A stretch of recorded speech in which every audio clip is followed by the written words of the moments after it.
Okay, hello everyone. You're listening to Castbitten, a Dungeon Synth podcast, and I'm the host Trev. And on the show today, we've got the spectacular Chris. Chris is responsible for projects Ferrydor Archives. That's kind of his main one, his home base, as well as All the Things You Thought You Knew, which is a fun little side thing, and maybe a couple other little things. Now, that song that you just heard at the beginning, it's currently untitled. It's unreleased. It's coming out in spring.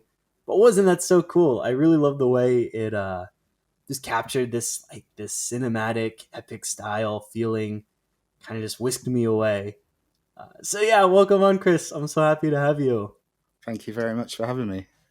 Yeah, and for the fans, Chris and I have been talking for quite a while, so it is a little different. Usually, I think the flow is that I don't know people when I have them on the show, and then we kind of end up becoming friends afterwards. And I guess Grackdraws wasn't like that, but other than her, this is the first time I've got a little rapport already. So I don't know. That's fun. It's almost a little challenging. It's a different type of thing to write for when you know them. It might make for a fun dynamic, though. Yeah, I'm hoping. absolutely. I'm I'm hoping. hoping, yeah. Uh, so I guess I kind of want to dive into that song that you sent. I just listened to it for the first time for the fans. Chris sent it to me right before we started. So I don't know. I'm reeling. It's very cool. I like all the like these big orchestral parts, and then a lot of like changes in dynamics. I think about halfway through, I remember it dropping out and kind of dips into some longer tones, some strings, maybe some voices, and it builds off that. Uh-huh. It's a nice shift. It really tugs at me. Um, can you just talk a little bit about your writing process for that? About I don't know how you come up with something very I don't know actiony and cinematic and something like that. Um, it's a weird one because with the Ferrydor stuff, Yeah, I try to write songs that will go. So I treat it almost like soundtracks. And with all the Ferrydor stuff, there's like stories that go right. with it. So I try and approach different tracks as like almost like mentally visual things, if that makes sense. Yeah, I try and play out the scene that I'm writing at the time and stuff like that. So a lot of the time, that's my process. I think about the scene and what happens in the narrative, and use that to kind of influence where I'm going musically.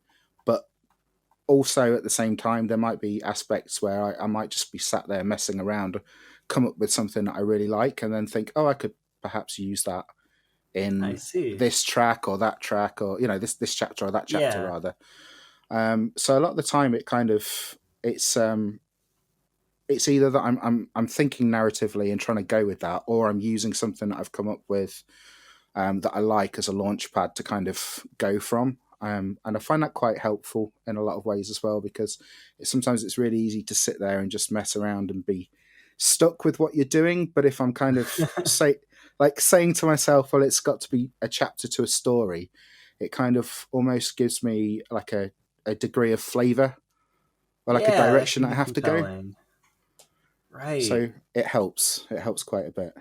Maybe the stories are kind of a better place to start the interview with. So, a lot of people I've interviewed, I know that they like to accompany their releases with writing, but it seems almost on another level with you. You kind of go beyond just adding a story to flesh out a release. It seems like you're writing these big, significant tales that are at least as much of a project as the music coming with that. And like you were saying just now, they kind of feed off each other. Maybe how did that get started? Have you always been combining the two, the writing and the music? Um, so writing something that I have known I've wanted to do for a long time, but I have a really, really poor attention span.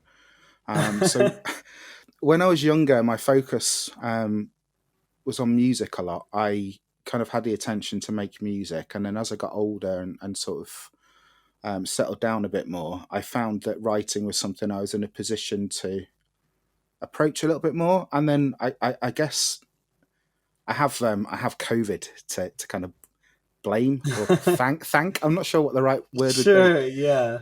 but it was kind of like the city I live in. We had quite significant lockdowns here. We were quite Yeah. a hub within the UK, and it was like I was working from home, and I have been for since March of whenever COVID began, and it was a kind of a thing about how am I going to fill my free time, and I like writing and I like making music, so I just kind of thought, well, maybe I'll combine the two things. I'd been listening to a lot of dungeon synth and a lot of fantasy music and stuff like that, and I thought, it'd be kind of Right. cool to like make soundtracks for the stories I'm writing and things like that.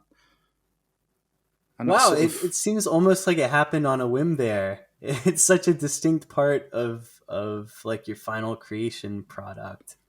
it. That's interesting to hear that. Yeah, it kind of did. I think it was like it was just finding a way of like, I like this thing, I like that thing. How can I maximize my Yeah. time?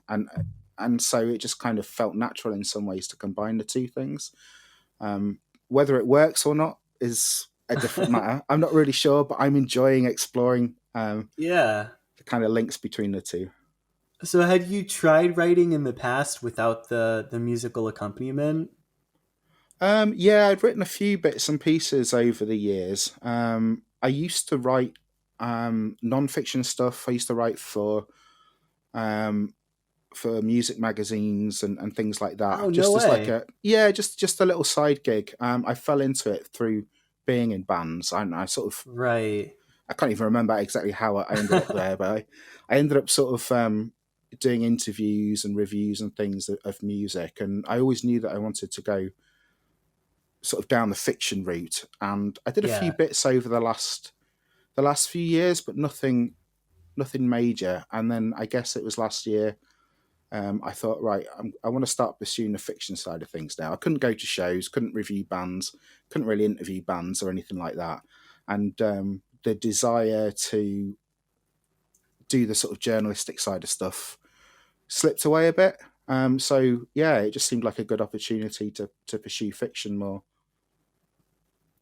Yeah, that totally makes sense. Is this something that like you want to make a maybe a signature part of your style? Do you always plan on having a written component, or is it just something that happened, may happen again, may not?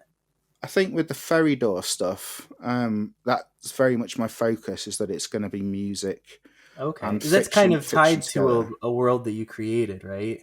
Yeah, yeah, pretty much. I see. So that the whole Ferrydor thing, I think that will pretty much always be the case. There might be the odd release that I put out, the odd musical thing that might not have a narrative attached to it, but the main stuff is always going to have the story element with it as well. But for other stuff, it might just be music. Okay, I can see that. And when you combine them, you kind of mentioned they feed off each other, but is there one part of it that always comes first? Is in the past with the Ferrydor stuff, is the writing always come first, or do you get started with the music, or is it just whatever? The Ferrydor thing's kind of weird. Just before, just before COVID happened, I decided that I was going to sort of take more chances with stuff, and I was going to leave myself open to different options. And this is going to sound absolutely ridiculous, but I was going to treat stuff like it was magic. Okay, so I was going to Okay, go on. I was going to look at opportunities and think about them in terms of, well, so my life had got to a very boring and stale point, right?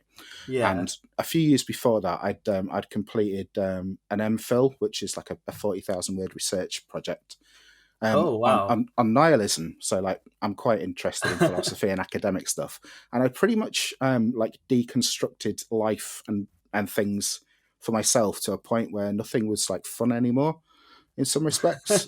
So it's like Yeah.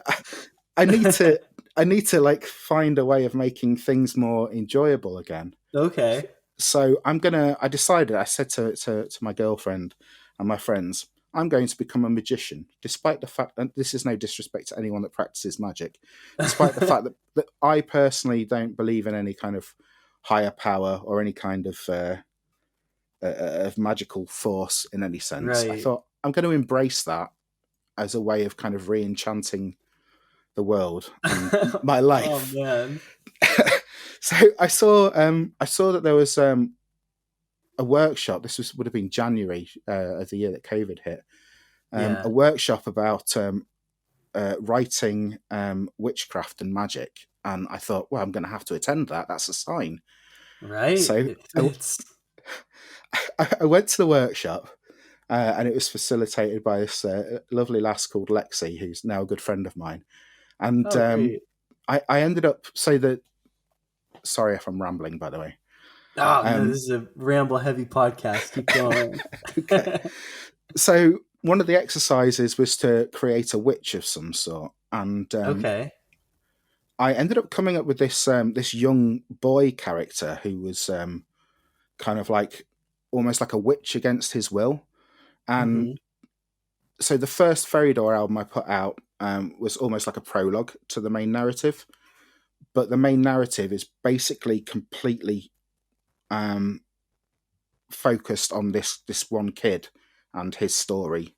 And so everything kind of going forward as far as the Ferrydor stuff goes is focused on this one narrative, and that all Okay. came from this one particular workshop. And so that's kind of how Ferrydor Archive began. I Oh, started writing the fiction and working on stuff, and then I started messing around making music as well because I was just kind of bored and sitting around, and I had access to software, and yeah. yeah, it just kind of came together really. I know you have even for other stuff within the genre, there's a very orchestral kind of feel to your music. Is that something you were always drawn to, or did that come because you started writing about this witch and embracing magic and all of this you're saying? I don't know really. So a lot of the stuff that influences me musically, as far as dungeon synth and fantasy music goes, is stuff that's from Hmm. like video games. You know how with like a lot of video games, I think you almost like the way that you absorb music from video games is different to sort of active listening. Sure, yeah. And so I spent a lot of time with JRPGs and various other RPGs and types of games when I was younger, and I think that kind of made an impression in some ways. And like I quite like that bombastic orchestral kind of approach to stuff. Bombastic is a great word for the sound that you have. Sorry, continue, Thank you. but I wish I had thought of that. That's perfect. Yeah, I think it's just like I don't know. I like the idea of having lots of different things to play with. And when I was a Yeah. kid, so like the very first, according to my parents, the very first song I was obsessed with as a kid was a Billy Joel song, "The Longest Time," which is like it's got Okay. multi-part vocal harmony and like a drum and a bass guitar, and I was absolutely obsessed with that song. And then a few years later, discovered the Beach Boys and became obsessed Oh, with right. them. So there's Yeah. like it's not orchestral music, but it's music where there's lots of stuff going on, lots of layers, lots of harmony, lots Yeah. of counter melody and stuff. And I think that's something that's like completely by accident informed my approach to making a lot of this kind of stuff. So like yeah, whilst it might not be orchestral music that I grew up listening to, a lot of that stuff where there's all these different elements going on has really kind of impacted on the way I want to make music. And so I guess, Yeah. yeah, as far as the orchestral stuff goes, it's something I really liked the idea of. And then I learned that Spitfire Audio had made their sort of Yeah. that was just like so the first Ferrydor archive album doesn't use that at all, but the new stuff I'm writing now like uses that a lot, and that just opens I can so hear many. that. Yeah. It's opened so many doors. Like Right. so, yeah. Yeah, I and just if kind you of have that, I'm thinking of the BBC Orchestra in particular, that Spitfire pack. It's almost like if you have the tools and they're good and you're using them, then it's going to come out being flavored by the set of tools you have. So if you're really leaning on that BBC pack, it's I can see that coming out, and it's such a good. It's we've talked about it before, but it's so good. The sounds on it are really great, and you can do a just lot with them. beautiful, absolutely beautiful. And Yeah. like I think I'm the kind of person that benefits for having from having everything there in advance. Like I'd love to be the sort of person that could get into like um just like making my own synth patches and stuff like that, but I don't have the brain or the mental capacity for stuff like that. I would Yeah. love. I might maybe here and there have like a particular line or something that is something I've created on my own, but I just don't really. Yeah, I don't have the brain for it. But having an orchestra there in front of me and having all these different sections and these different instruments is great because they have their own sort of flavors and their own tones and their own coloration. And it's like, that's cool. I can take these things and like I can already. So this section that I've got in my head that I can hear, that fits with, and I'll sort of go through the different instruments and realize that like it's, oh yeah, that sound in my head, that could be the oboe. Yeah, that's an oboe. And Yeah. so yeah, I just kind of work on a basis a lot of the time when I'm composing stuff like that of having the melodies there in my head and then just finding what fits. So having like BBC Orchestra or I'm using Nucleus now by Audio Imperia, I think they're called. Okay, Um, I'm not familiar. it's great. I'll send you a link afterwards. Okay, Absolutely yeah. fantastic. But yeah, so just having those things already there, it's just like I can Right. pluck them out, if that makes sense. Yeah, I kind of think of it like painting. Like it's very cool when you can take your primary colors and then combine things, but it's also nice to just have a big box of all the paints that you would ever want to use, and you can just say I want this weird teal gray, and you Sure, select it. There's that makes value to sense. that. Yeah, Yeah, yeah. And yeah, I think one of the first things that we spoke about was Spitfire's products about labs and BBC, and yeah, it's so nice to have like a big suite of things that are just going to sound good, and you can still tweak them and mess with them and add other plugins, but it's nice knowing that you're going to have a strong foundation when you start, and it takes some of the, like you need a level of mental commitment to getting a sound to sound a certain way, and if you can cut that out, maybe you can, put those juices towards being creative, and sometimes that works out. yeah. I think with the a lot of the Spitfire stuff, it feels like it's there kind of to boost your confidence. It's sort of there to say, "Hey, you go. You just run with it. We've done all the legwork. You just go and have a nice time. Like explore, have Yeah. fun." And that's something that I found really, really refreshing because I found that I've only been sort of making. I've played in bands and stuff over the like for donkey's years, Yeah. but I've only started making music with like keyboards and computers in the last year really. So discovering stuff like that where it's like here's your launch pad, just go and have fun has been awesome because there's some stuff that I downloaded to try out and it was just like I have no idea what I'm doing. I'm just going to close my laptop and I'm not going to think about it. Yeah.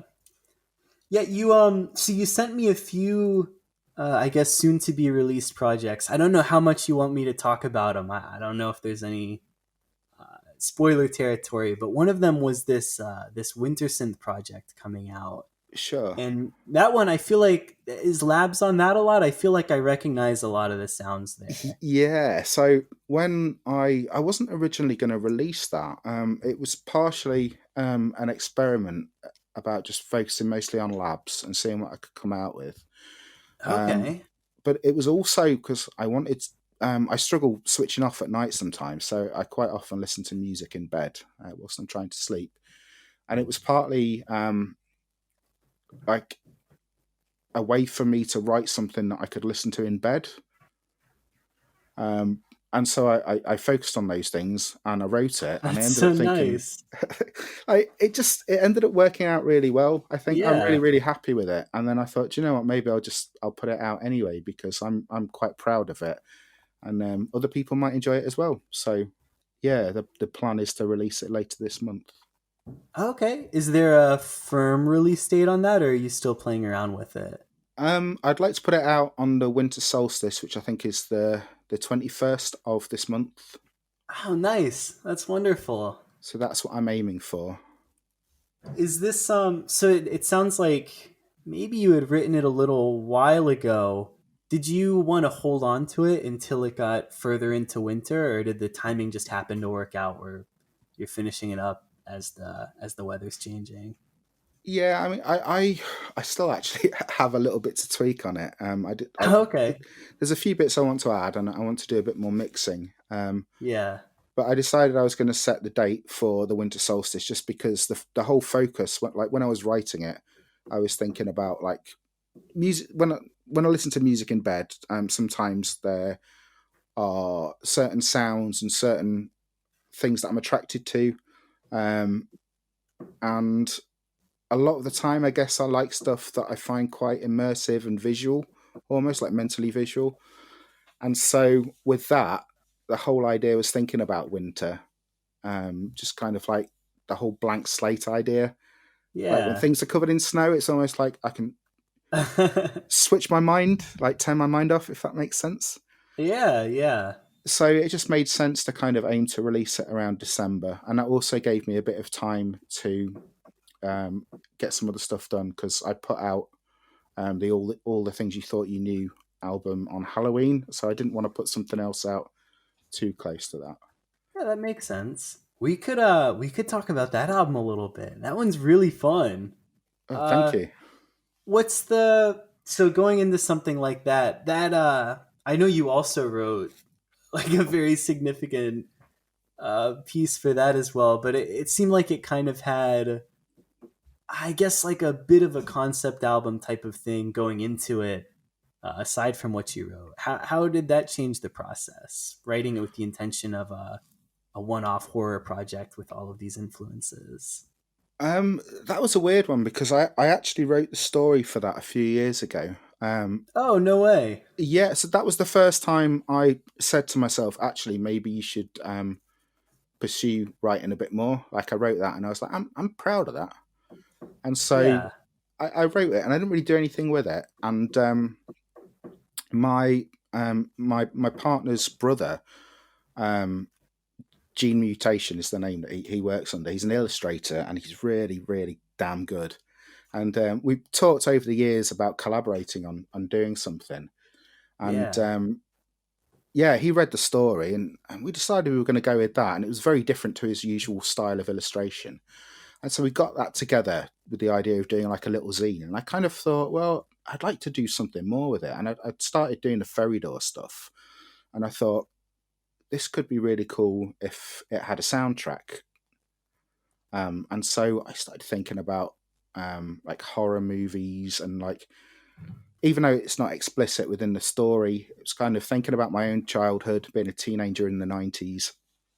And so I kind of was thinking about the stuff that I was watching and listening to. Um, and then that kind of led back to like 80s, 70s and 80s horror films and synth music. And that was Yeah. kind of the approach I took. I thought, right, I'm going to write something here. The story should take about 20, 25, 28 minutes to read with an average reading pace.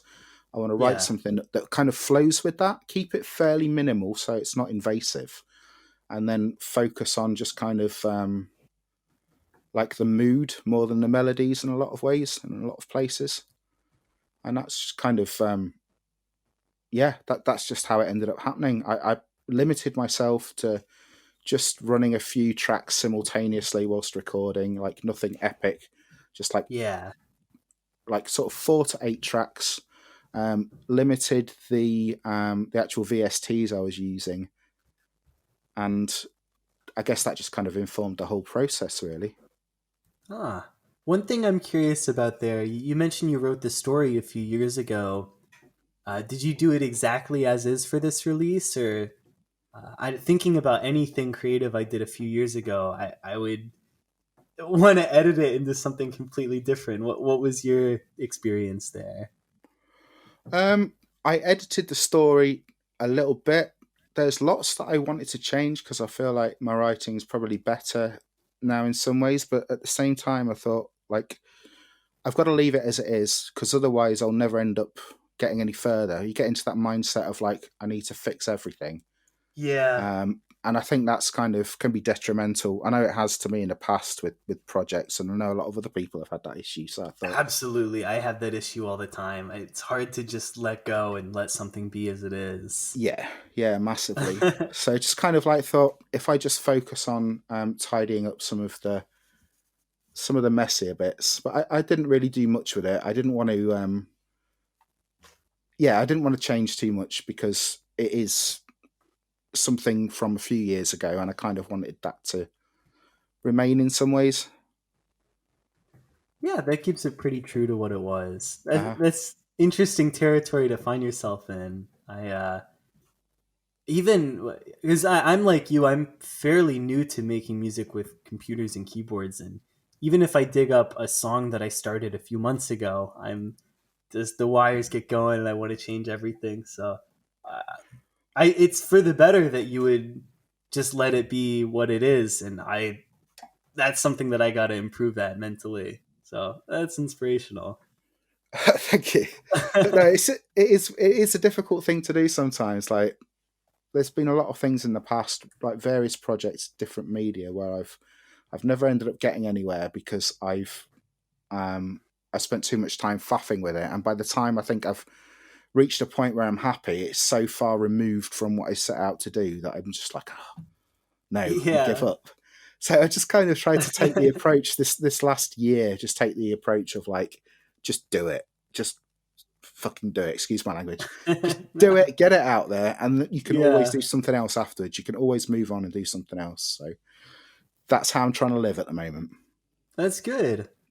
And what was the zine portion of that like? That's you see zines kind of in tandem with a lot of stuff in smaller music scenes and smaller art scenes, but I don't really know a ton about what's going on with those. What was like preparing it and then distributing it?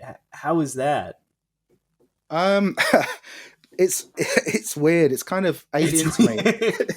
Like as yeah, I've been a zine reader for a long time and sort of been embedded in zine culture on and off over the years, but I've never made a zine before. But it's still very much a learning process for me. And part of the problem as well is that I'm not in a position to sort of go out and sell things at zine fairs because we're still living in a pandemic. right, right. So I'm fumbling my way through this really. Um, Just faking it till you make it. Do you feel well, like you've kind of learned, like if you were going to make a second scene, you feel like you've learned just massive amounts from this first experience?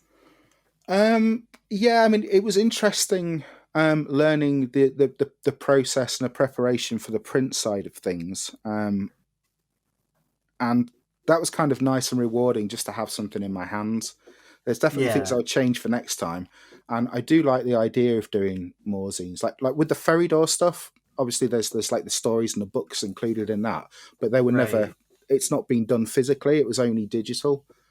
Um, yeah, so it's. I've really enjoyed it. I've really enjoyed learning layout and a little bit about graphic design. I couldn't call myself even a like my graphic design skills are like I'm literally just like blagging my way through this. Yeah, I mean, But you do things, and then you're a person that's done that thing, and a lot of times that's how improvement comes. yeah, totally. Like it's been cool because it's nice to have something to show for like I don't know. It's like the difference between working like a factory or an admin job where you feel like you get nothing to show for what you've done at the end of the day Right. versus a job where you like build a wall or make a table or something. And like it's that just kind of that sense of like having something to show for the time you spent is something that I've really enjoyed. And then like I haven't gone back to the first Ferrydor booklet or even back to the all the things zine yet. But I know there'll come a point where I'll go back to it and I'll think, oh yeah, I can change that now. And like based on what I've learned already, there's stuff there that I can tweak and that I can continue to build off. And that in itself's kind of a cool thing. That's like a pat on the back moment because it's like a year Yeah. ago I couldn't have done any of this a year ago. So Yeah, it's that's just enough nice to to give you learn new stuff. pause. Yeah, it feels good. I'm definitely the type of person I love just I don't know collecting skills, things like that. It's yeah, it's satisfying. It's nice to see yourself getting better at something and or able to do something that you couldn't have done in the past. Yeah, for sure. It's just like I don't know. I'm really happy that I have made the most of So we mentioned earlier, my city sort of was hit really bad with COVID, but we had so much lockdown, like so many lockdowns, so much time spent indoors. I'm glad that I did something that, um, yeah, just something that I Something was able to grow from it. worthwhile. Yeah, it Yeah, was yeah. like, It feels like you really seized the opportunity there. yeah, I And feel like I did. I feel like I did. I don't know if I'm mistaken here. For the all the things you thought you knew, was there a tape release with the zine there? Yeah, there was. So I put out a tape and a zine as a bundle. Okay, yeah, I thought I remembered that. And there's still a few copies left, actually. Sorry for just shamelessly plugging myself there. Ah, that's what we're here for. That's fine. Um, I don't remember for Tale of the Foolish Dreamer. Is this your first cassette? This one here? Yeah, so the Ferrydor Archive released Tale of the Foolish Dreamer. That was just digital only, Right. digital album and digital booklet. Um, but with this one, because I was working with someone else, because I was working with Tony, aka G Mutation, it just seemed Okay. like a good idea to, I liked the idea of releasing something. I felt like the first Ferrydor album was me kind of finding my feet a little bit, Yeah. and putting this out, not even as a stopgap, just as like a different project. Um, it I don't know. I liked the idea of releasing it. That there was the whole how to express it. So like the whole aesthetic of it, the whole black and white look was something that I knew would look really good printed, both as a Oh, booklet yeah. and as a cassette. And like with it being written in such a way, so the idea was to like if you wanted to listen whilst reading, it should, if you keep an average reading speed, flow with the story. And Right. I liked that idea of like being able to hold a book in your hand rather than like scrolling on your phone or whatever. Yeah.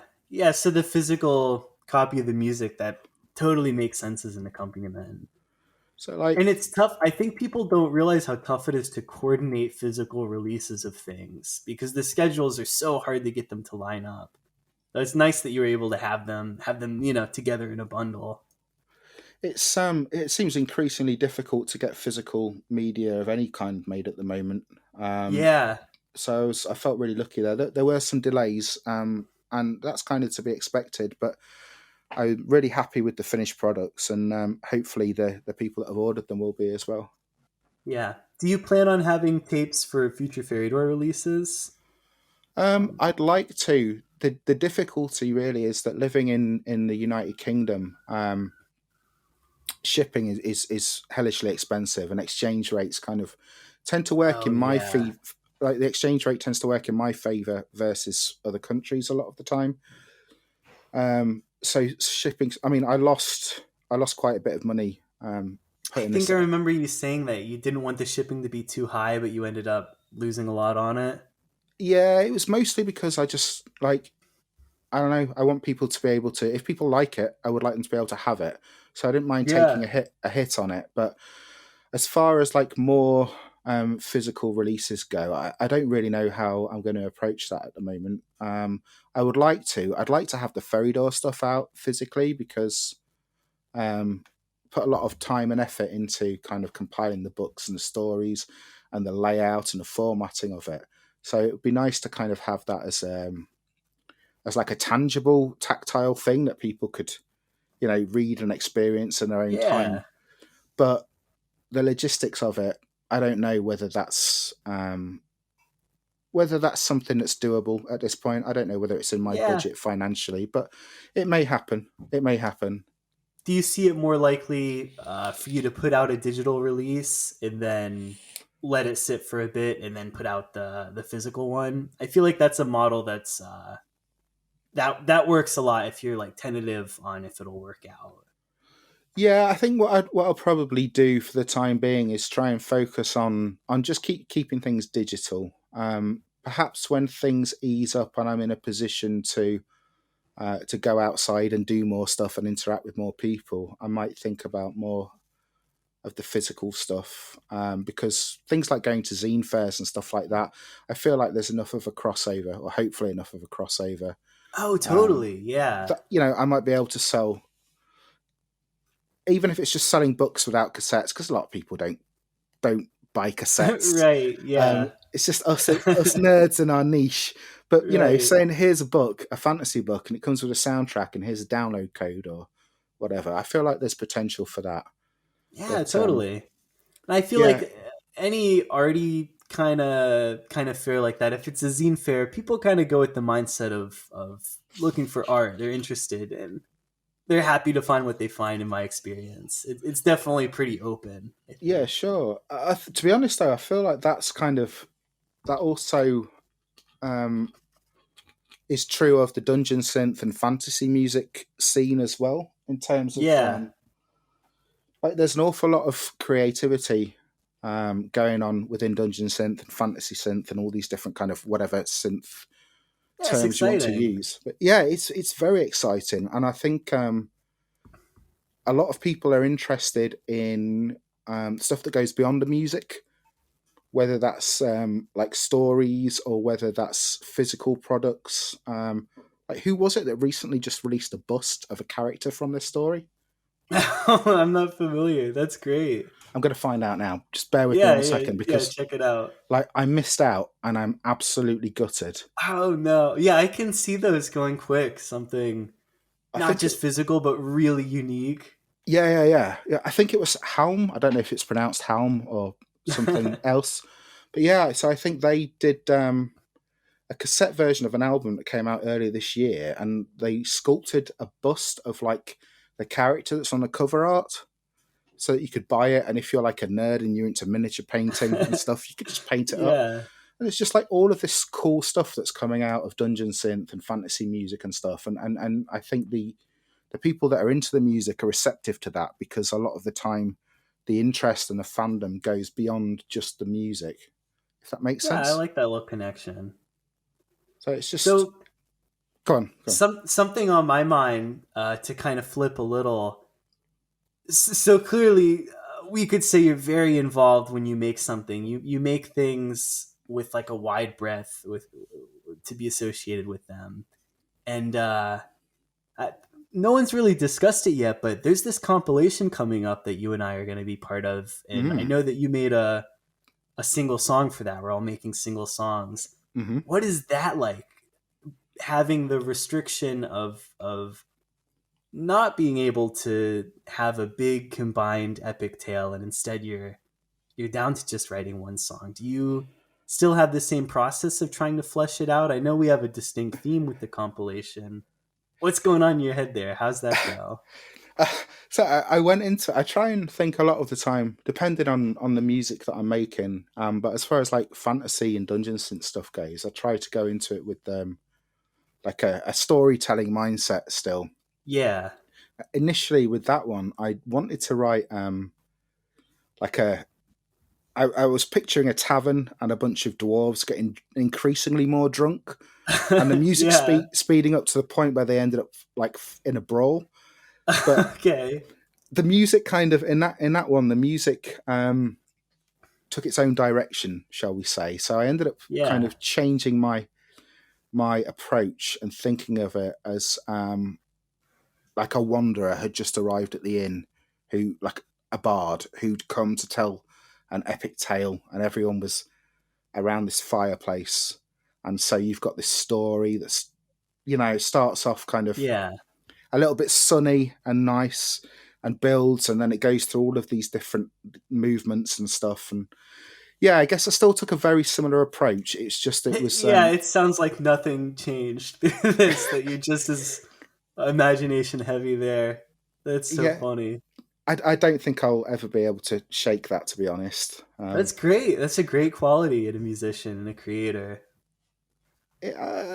Maybe, maybe. Overall, I really do. I believe it. I feel like I don't know if you can paint such a distinct scene in your head, then that just lets you be so unique, so creative. It's definitely. I don't know. It's been fun thinking about things in those terms. Like, I don't know if you ever Yeah. saw. Fantasia, the Disney movie? Yeah, yeah. So I remember getting that on video, like on VHS as a kid. That's how old I am. Back in For the sure, VHS days, yeah.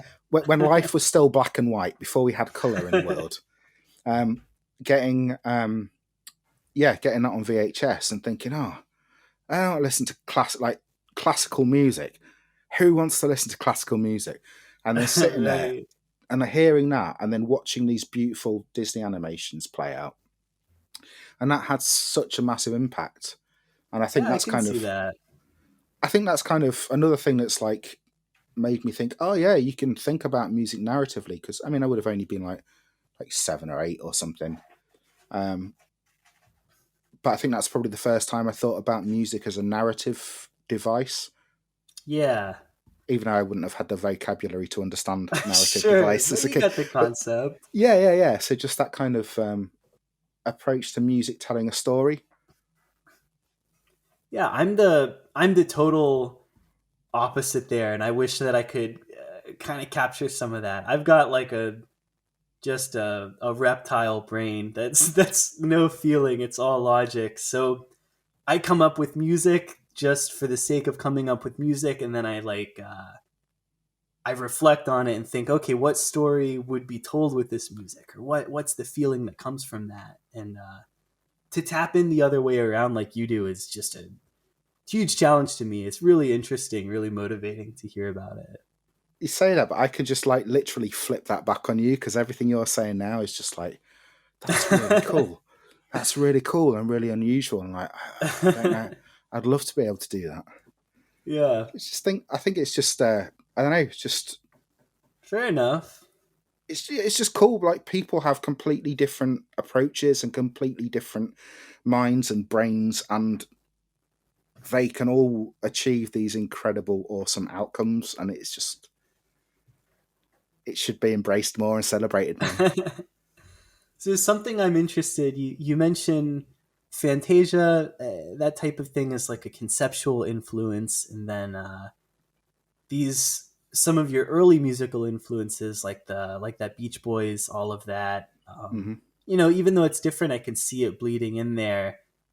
Do you have writing influences? Like, are there authors or genres that you feel like because you wrote like a 60-page novel with your Ferrydor release, so it's I don't know, where does that come from, or is that totally just Chris on the keyboard on the typewriter clacking away with no influence at all? No, there's definitely influences. That's a really good question. The thing, right? So, as far as fantasy stuff goes, I guess this is where I'll probably lose loads of credentials. I was never into Uh never into Tolkien and stuff like that when I was younger. oh. Um, Yeah. I think that's because I had to read The Hobbit when I was 11 at school, and that kind of killed. As a book that Oh you read, yeah. it's like reading something in class sometimes just kills things It'll for you. kill it. Yeah. You need to want the adventure. Sure. Can't be a So, chore.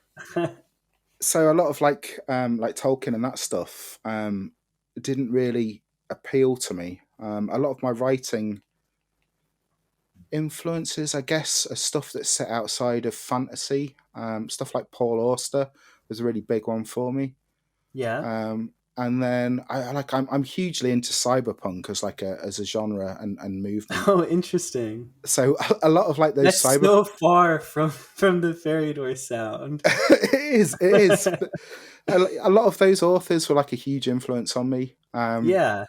And like as far as fantasy goes, my I guess my biggest fantasy influences. One of them is a comic called Thieves and Kings that was a self-published comic in the 90s and 2000s, and it went on hiatus, but it's recently been picked up again. But it was just like one guy who wrote and drew everything, and he interspersed these incredible illustrations with sections of prose, and that was like, as Yeah. far as fantasy goes, that was the thing. I was probably 18. I was interested in other fantasy media, but as far as reading fantasy goes, like that was the thing that did it for me. I was like, no, I wasn't 18, I would have been Wow. 17. So yeah, it was Yeah. a comic slash prose project that really that really drew me to fantasy. And then after It's that point, funny again that that comic and prose. It's another combination of those. With all of the influences you mentioned, it's just it really adds up. It checks out. I'd not thought about it like that, but yeah, it kind of makes sense. Yeah. Oh, yeah, so I guess with fantasy authors, that's something that's been more recent. And I think with the newer Ferrydor stuff, when the first one will be out spring next year, that's the main narrative. You'll probably see more of the kind of fantasy influences I've the people that I've been influenced by since Yeah. then. So there'll be people like Joe Abercrombie, a little bit Scott Lynch, kind of some of the classic sword and sorcery authors and stuff like that. Okay. Yeah. So while we're kind of winding down, I want to hit a little more on the technical side of how you make your music. Can you talk a little bit about your setup, about like what audio workstation you use, or I don't know. I know we talked about Spitfire products in depth, but I don't know what's the bread and butter when you're making I guess a Ferrydor release or any release that you would work on. So the first Ferrydor release was done in Mixcraft, and that was something that I'd had from my days of playing in bands years ago. And I guess it served me well for that stuff, and it served me well for the first Ferrydor release. But then I had some issues running it on my current laptop, so I ended up grabbing Hmm, Reaper on a whim, and I've stuck with Reaper since then. nice. I use And Reaper myself. It's very usable. I like it it, a lot. it is very usable. I think at first it's a little bit scary because it's not as hand holdy as like Right. GarageBand or Mixcraft. But once you've kind of got over that learning curve, it's fantastic. You can do so much with it. Yeah. But yeah, I'm just using Reaper with. I'm just looking for my little keyboard now. I've got a really small little MIDI controller keyboard, which is over 10 years old. Oh Um, no way. yeah, like some of the keys, I hit them, and no matter how hard I hit them, it'll always draw a Just the really low quiet line. velocity. Oh, Oh no. like I'm That's the good hoping. thing about MIDI though. You can just go back and change it. It is like a lifesaver, isn't it? It's Yeah. so yeah. I don't really consider myself like a keyboardist. I have no sense of value wrapped up in there, so I'm fine with just going back and micromanaging the MIDI. And it's like you said, it's such a lifesaver. Same. I mean, I'm not a keyboardist at all. I can a lot of the time I draw things in. Um, You just program by hand. yeah. So what I might do Yeah. is I might hammer in a rhythm because I don't necessarily know how to draw the rhythm. But I won't have the dexterity to play something, or it'll be too sloppy. So I'll hammer it in on a key, just playing completely the wrong notes, and then drag them around to the right place afterwards. Oh, that's pretty. That's creative. That works. It works for me, put it that way. Um, but yeah, so I just tend to use them. At the moment, I'm using a lot of the BBC Spitfire Orchestra and Nucleus that I mentioned earlier. Yeah. They're my two main ones. I'm for the Ferrydor stuff. I'm really focusing on those kind of big orchestral sounds. Um, Yeah. it's yeah, I have no qualms in saying it's not Dungeon Synth. It's inspired by Dungeon Synth, but I think a lot of people would probably stone me if I said it was Dungeon Synth. Yeah. But I know just what you mean. People are pretty forgiving if you just throw it in the pool, I feel like. yeah, yeah. So I'm focusing on that, and then I'm using a few other VSTs here and there that are like favorites or Just some kind of random ones. yeah, like Vital. I've been exploring Okay. Vital recently a little bit. And there's one called Impulse, which is it's quite old. I used that for a lot of the stuff on all the things you thought you knew. They're both favourites. You can get some really nice sounds from them. Oh, And I'm Googling now. I've seen this impulse before, but I've never snagged it. It's really, really nice. Like it looks ugly when you look at it. It looks like it was made Yeah. like it was made in Windows 95 or something. 96, 95. I can't remember what. Yeah. But yeah, it looks like it was made in an old version of Windows, or for an old version of Windows. But you can get some lovely sounds from it.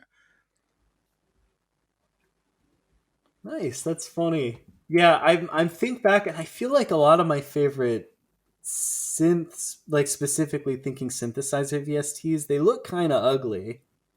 I don't know. Maybe there's no correlation, but I feel like that happens all the time. Yeah, I guess the thing is, we're not here for how pretty it looks. We're here Right. for what you can do with it, and there is some incredible stuff out there. And so really like stuff that might seem like it's not got a great deal of use, but that you can use in interesting ways as well. There's I cannot remember the name of the VST now, but there's one that's just a bunch of samples of kids' instruments. Oh, you were talking about that in the Discord the other day. Yeah, so And it that even looks very childish, like the yeah, the, the art style.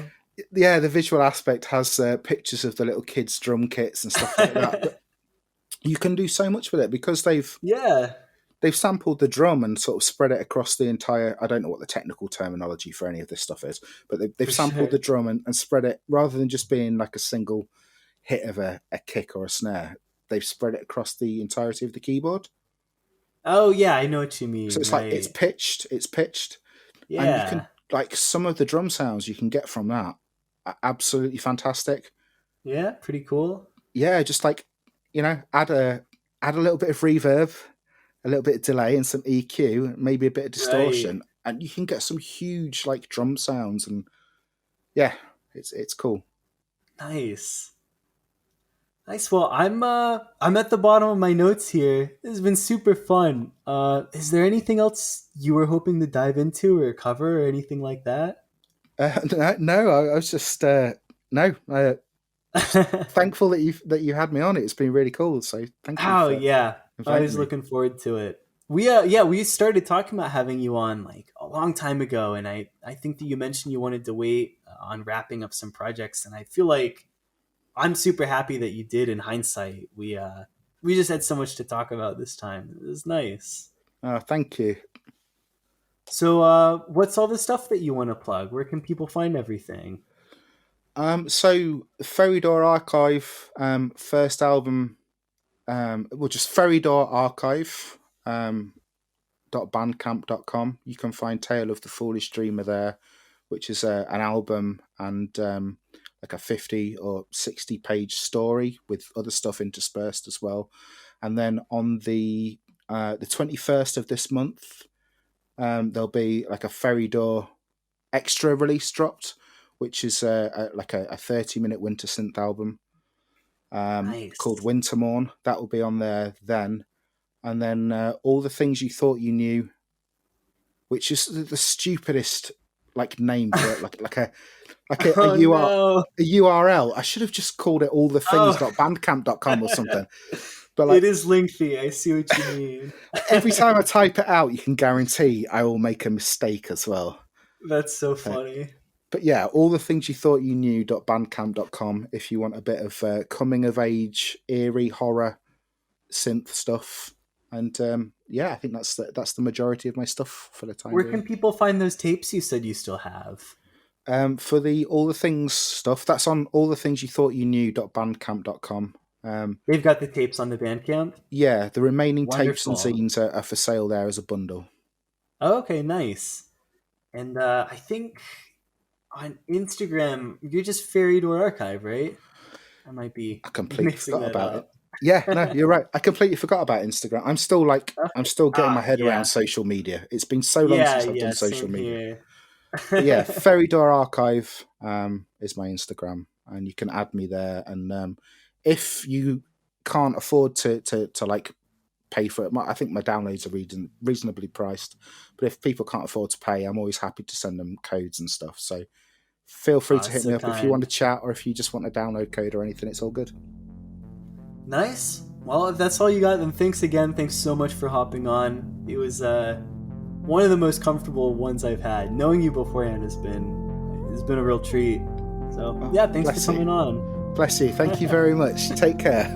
All right, take care.